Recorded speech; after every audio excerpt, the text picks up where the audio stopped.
El semàfor del Bayern-Barça. El Barça ha perdut a l'Allianz en un partit que ha tingut dues parts molt diferenciades. En verd, la primera part del Barça.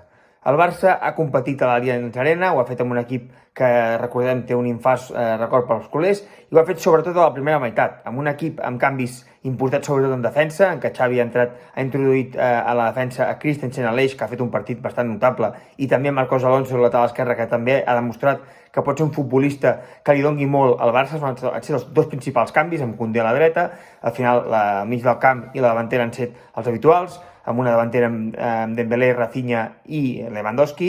El Barça ha fet una primera part molt notable. De fet, el Barça hauria d'haver marxat al descans amb un 0-1 per les ocasions que ha generat, sobretot dues ocasions molt clares, una de Pedri i una de Lewandowski. Però és que aquesta primera part el Barça no només ha generat ocasions, sinó que no ha permès que el Bayern generés ocasions. Ha estat una primera part en què el Barça, com diem, hauria d'haver marxat amb un 0-1 o un 0-2. També hi ha hagut una decisió molt controvertida amb un possible penal a Dembélé.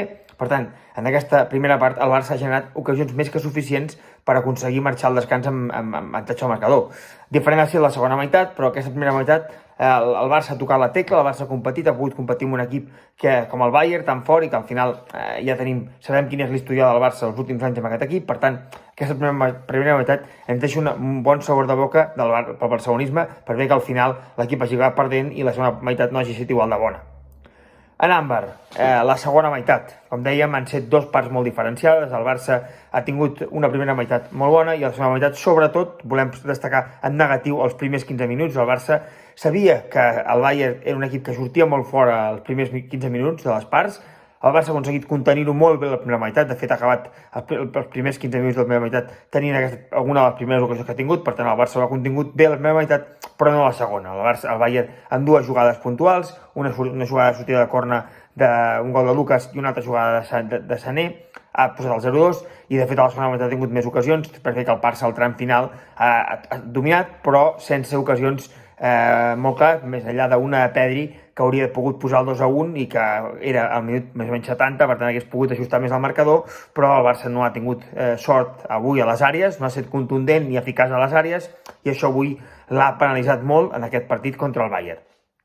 I en vermell, el resultat. El pitjor del partit d'avui és que el Barça hagi perdut, perquè al final segurament avui era el primer gran test pel barcelonisme, per aquest equip, per aquest Barça de Xavi, però hem de recordar que aquest Barça de Xavi està en construcció.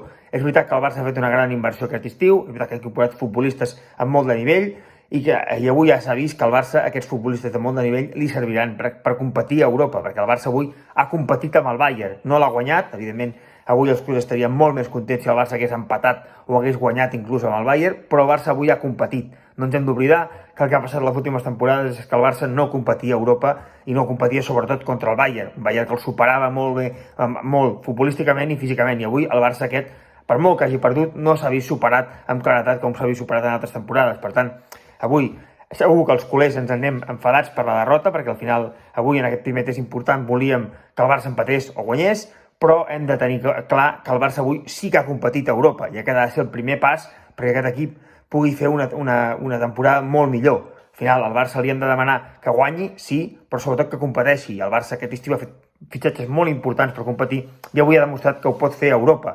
Per tant, ens quedarem amb això, perquè que segurament avui haguéssim preferit un altre resultat, però el Barça, com diem, ha fet una primera part molt bona que ha demostrat que pot competir contra els equips grans com és el Bayern a Europa.